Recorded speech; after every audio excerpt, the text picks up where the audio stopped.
Hello नमस्कार दोस्तों, देखिए जीडीएस का यहाँ पर नया भर्ती यहाँ पर निकल चुका है, जिसके बारे में हम लोग यहाँ पर वेट कर रहे थे।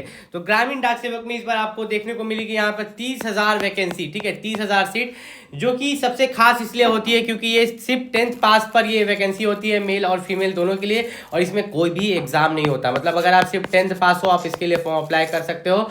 फॉर्म फीस भी मात्र 100 रुपये रहता है जनरल ओबीसी के लिए। SC ST के लिए वो भी फॉर्म फीस नहीं रहता है, या शायद 50 लेते हैं। और आपका जो है यहाँ पर, ठीक है, कोई भी एग्जाम नहीं होता। 10th में जो आपका परसेंटेज होता है, मान लीजिए कि 10th में आपने 80% लाया, 70% लाया, 90% लाया, तो उसी पर आपका सिलेक्शन होता है। और ऐसा मत सोचिएगा कि सिर्फ 90% वाला का होता है, 80% वाला का भी होता है, 70% वाला का भी होता है।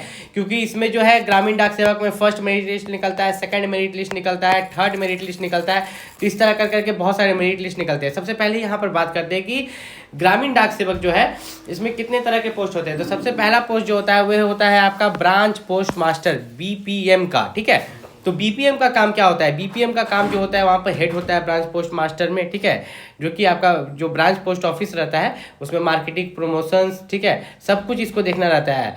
उसके बाद सेकंड पोस्ट जो आता है असिस्टेंट ब्रांच पोस्ट मास्टर, जो कि एक तरह से समझिए कि ब्रांच पोस्ट मास्टर की मदद करता है स्टैंप बेचने में, स्टेशनरी बेचने में, ठीक है, मेल की डिलीवरी करने में, ये सब में ब्रांच पोस्ट मास्टर की मदद करता है। डाक सेवक से समझ में ही आ रहा है कि वो जो है एक तरह का डाकिया है, जो कि घर घर डाक पहुंचाने के लिए यहाँ पर जाता है। यही 3 तरह का पोस्ट रहता है, लेकिन तीनों का सैलरी यहाँ पर अलग अलग है। देखिए, जो ब्रांच पोस्ट मास्टर का सैलरी है यहाँ पर वे 12,000 से लेके 29,380 तक है। 12,000 से मतलब स्टार्टिंग सैलरी जरूर आप जानना चाहिएगा।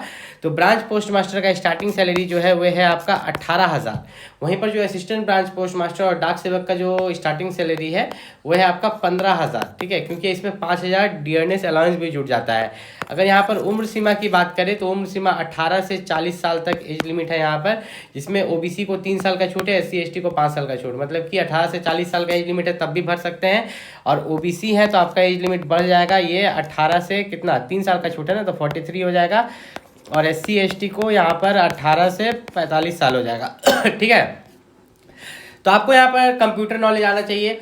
देखिए, अगर आपका क्लास 10th में कंप्यूटर था तो आपको कंप्यूटर सर्टिफिकेट नहीं चाहिए, लेकिन क्लास 8 में कंप्यूटर नहीं था तो कंप्यूटर सर्टिफिकेट चाहिए। आपको साइकिल चलाने आना चाहिए। एडुकेट मीन्स ऑफ लाइवलीहुड का मतलब है कि आपके कुछ ना कुछ इनकम सोर्स होना चाहिए। मान लो कि आप ट्यूशन पढ़ाते हो, कुछ भी करते हो, 21,000 रुपये महीना कमाते हो, लेकिन कुछ ना कुछ कमाते हो, आपका पहले से कुछ ना कुछ आप कमा रहे हो, ठीक है। वो आप बोल सकते हो वहाँ पर, कोई भी छोटा मोटा आप मान लो घर जाके ट्यूशन किसी को पढ़ाते हो वो भी आप बता सकते हो। और अगर आप ग्रामीण डाक सेवक में इस बार अप्लाई करना चाहते हैं तो याद रखिएगा, अगर आप OBC SC ST और EWS से आते हैं तो आप अपना सेंट्रल लेवल कास्ट सर्टिफिकेट बनवा के रख लीजिएगा। क्या बनवा के रख लीजिएगा? Central level caste certificate. और मैं बता दूं, अगर आपको किसी भी तरह का डाउट पूछना आप यहाँ नीचे कमेंट करके पूछ सकते हो। साथ ही साथ जो मेरा फेसबुक है, मेरा फेसबुक मेरे ही नाम से है, वैभव शाश्वत, आप वहाँ पर भी मुझे फॉलो करके, ठीक है, वहाँ पर अपना डाउट पूछ सकते हो। मिलते हैं अगली वीडियो में, तब तक के लिए नमस्कार।